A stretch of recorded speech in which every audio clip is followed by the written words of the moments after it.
Hello and a very warm welcome to our New Year special edition of World 360. I'm Akanksha Swaroop. Now, the year 2022 saw a spate of events that took the world by surprise, from war to protests, from fire to flood. Here's the list of key events that shocked and rocked the world in the year gone by. On February 24th this year, the world witnessed the beginning of a new war, with Russia launching an unprecedented military assault of Ukraine by land, air and sea. What followed was bloodshed, large-scale devastation and damage and loss. There have been fears of nuclear plants being misused and nuclear weapons being used. The global impact was recorded via spikes in gas prices and even high levels of inflation. Russia's President Vladimir Putin categorized the invasion as a military exercise, while Ukraine's president gained global popularity with his determination to stand by the people of Ukraine and not evacuate when given the chance to. Since then, nations across the world have stepped in to send financial and military aid. The war continues, but till date, the capital of Ukraine, Kiev, has not fallen. And more than 10 months into Russia's war in Ukraine, the United Nations Refugee Agency has stated that there have been more than 7.8 million refugees across Europe.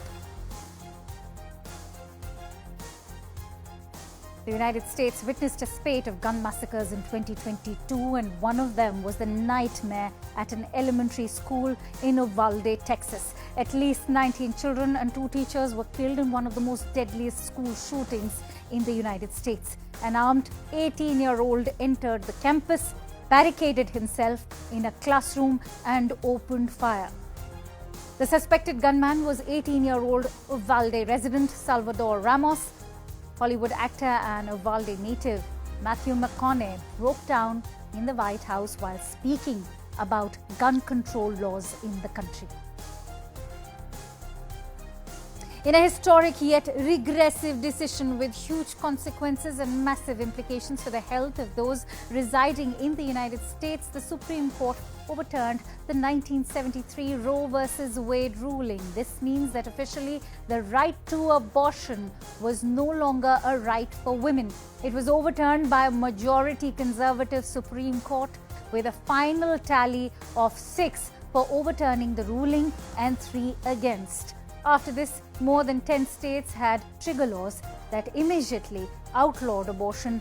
As per the top court's ruling, what followed was mass protests across the United States.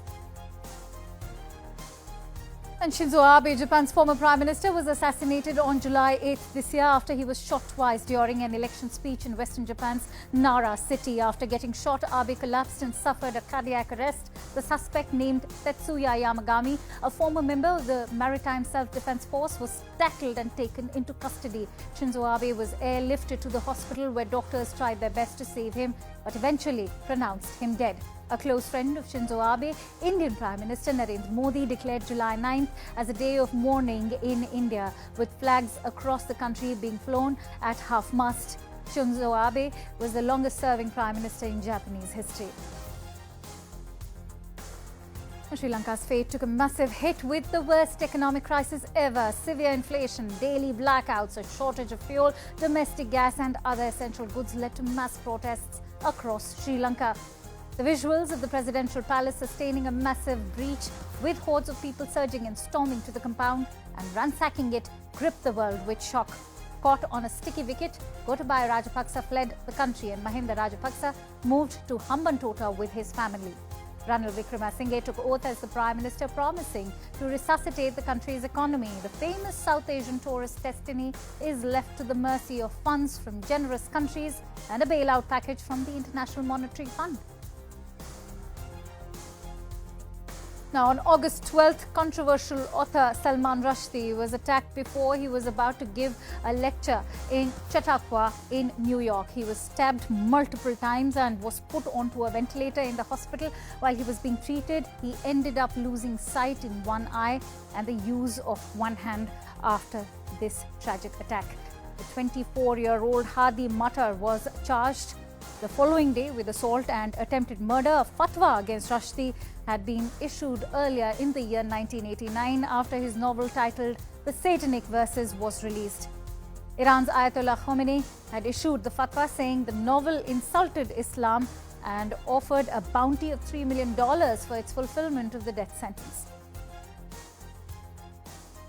After reigning for 70 years, Queen Elizabeth II, Britain's longest-serving monarch, passed away on September 8 in 2022. Born in April 1926, Queen Elizabeth II died peacefully at the age of 96.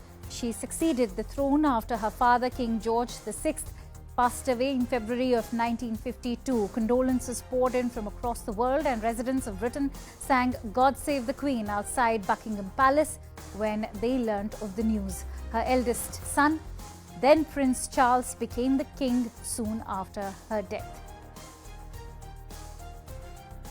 Iran was rocked by the biggest protest since 1979 after the death of Mahsa Amini in September. The country's morality police, tasked with enforcing strict codes around dress and behavior, had arrested the 22-year-old for not wearing her hijab correctly. She died after being allegedly beaten up in custody. The death gave rise to one of the most significant global outrages seen in decades.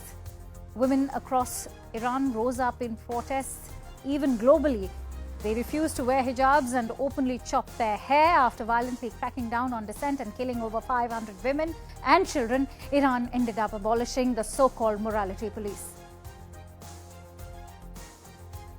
And this year in October, Rishi Sunak became the United Kingdom's third Prime Minister in a span of 7 weeks. The mega-rich ex-banker and former Chancellor in the UK government is the first person of colour to lead the United Kingdom. He began his political journey when he became the Richmond MP in 2014 and was born in Southampton in 1980 to Indian parents. He was also the first Indian origin head boy at Winchester College. He took over the reins of the UK from Liz Truss after her shambolic 45-day tenure, which is the shortest ever tenure for a UK Prime Minister. Liz Truss had become UK's Prime Minister after Boris Johnson had stepped down, a product of scandal after scandal that rocked his tenure. This year, Pakistan witnessed a political and constitutional crisis as opposition parties filed a no-confidence motion against then Prime Minister Imran Khan in April and successfully ousted him. Khan was replaced by Shahbaz Sharif, Pakistan Muslim League Nawaz Party leader and brother of former Prime Minister Nawaz Sharif. Khan accused former Army Chief General Qamar Javed Bajwa of playing a double game against his government. Months later in November, the cricketer turned Prime Minister faced an attempt at his life when he was shot in the leg while addressing people in Pakistan's Punjab province. And just days later, Prime Minister Shahbaz Sharif appointed General Asim Munir as Pakistan's next army chief. China held its biggest show of military power in the air and seas around Taiwan in August this year. The tension between Taiwan and China followed a visit to the island by Speaker of the US House, Nancy Pelosi. She was the highest-ranking US politician to visit Taiwan since the year 1997. China then warned of strong measures, which came in the form of over 400 PLA planes crossing into Taiwan's airspace, ballistic missiles being fired into the waters and more. The Biden administration has approved a potential $180 million arms sale to Taiwan and amid ongoing tensions between the island and Beijing. Now, Elon Musk's acquisition of Twitter, the world's largest microblogging platform, was not your standard corporate acquisition, to say the least. Filled with twists and turns, flip-flops, the story was in the headlines for most of the year and still continues to be. On November 8th, the United States midterms also took place. These votes are held every 2 years and they fall in the middle of the president's 4-year term of office. Midterms often serve as a verdict on how the president is doing, and the party that holds the White House tends to lose seats. As per tradition, the Republicans took control of the House of Representatives after they passed the threshold of 218 seats, but the Democrats have retained control of the Senate by gaining the state of Pennsylvania from the Republicans. American basketball player Brittney Griner, who traveled to Russia to play in the off-season, ended up as a high-stakes diplomatic battle between the two countries, Russia and the United States. Griner was sentenced to 9 years in prison for possessing a small amount of hashish oil, which is illegal in Russia. After months of negotiation, Griner was released as part of a prisoner swap between the United States and Russia. The US had to give up the Russian arms dealer Victor Bout in exchange for Griner. Armed clashes between India and China were reported in Arunachal Pradesh Tawang sector on December 9th. Both sides reportedly engaged in a face-off that led to minor injuries from both sides. More Chinese soldiers were injured in the clash. Strangely, hours after China released a statement claiming that the situation at the border is stable, China made false claims that Indian troops illegally crossed the border and obstructed Chinese troops, leading to the clash. Subsequently, the US White House and Pentagon announced that they were closely monitoring the situation. It was the first major clash between the two sides since the Galwan Valley clash in June of 2020, where 20 Indian soldiers had lost their lives. And speaking of China, 3 years after COVID-19 was first detected in Wuhan, and just a week after the nation made changes to its rigid zero-COVID policy, COVID reared its ugly head once again in mid-December. Shops, restaurants and streets were left empty. There are shocking visuals and reports emerging of overwhelmed hospitals and crematoriums, and for a place that until earlier this month assiduously tracked every case, there is now no clear data on the extent of the virus's spread. Media reports claim that there are over 5,000 deaths being recorded on a daily basis. China has also been setting up more ICUs and trying to strengthen hospitals in the wake of the surge and the lack of a zero-COVID policy to fall back on. And despite the surge, China is also dropping travel restrictions. Indian origin Leo Varadkar took over for the second time as Ireland's Prime Minister under a rotation deal. The government faces a daunting set of challenges, including a housing crisis, soaring energy costs, an overstretched healthcare system, and thorny post-Brexit relations with the United Kingdom. In an acceptance speech, Varadkar promised to tackle the housing and cost of living crisis during the remainder of the government's term, offering hope and housing economic opportunities and a fair start for all. And Benjamin Netanyahu returned to power in a sixth term as Prime Minister of Israel, this despite fighting corruption charges in court. He has already served as Prime Minister longer than anyone in Israeli history, leading the country from 1996 to 99 and 2009 to 2021. Last week, the most right-wing government in Israel's history was sworn in. Russian President Vladimir Putin on Thursday welcomed the return of Netanyahu as head of the Israeli government, noting an intention to strengthen the cooperation with Israel.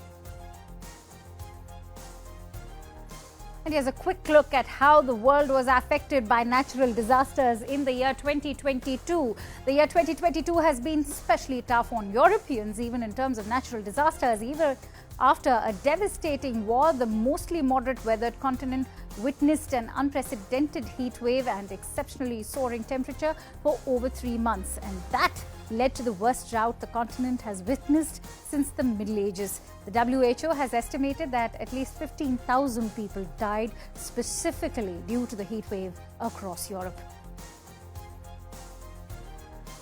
And this year's monsoon season floods left a trail of devastation across South Asia. According to UN estimates, 46 million or more people have been affected by torrential rains and extreme monsoon weather across India, Bangladesh, Nepal and Pakistan.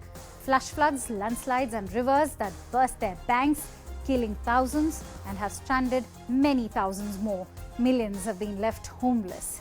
These were the worst floods in more than a decade for India, while Bangladesh still requires recovery assistance. But Pakistan was the worst hit, with over 2.5 million people affected by floods and rains that followed cyclones in June.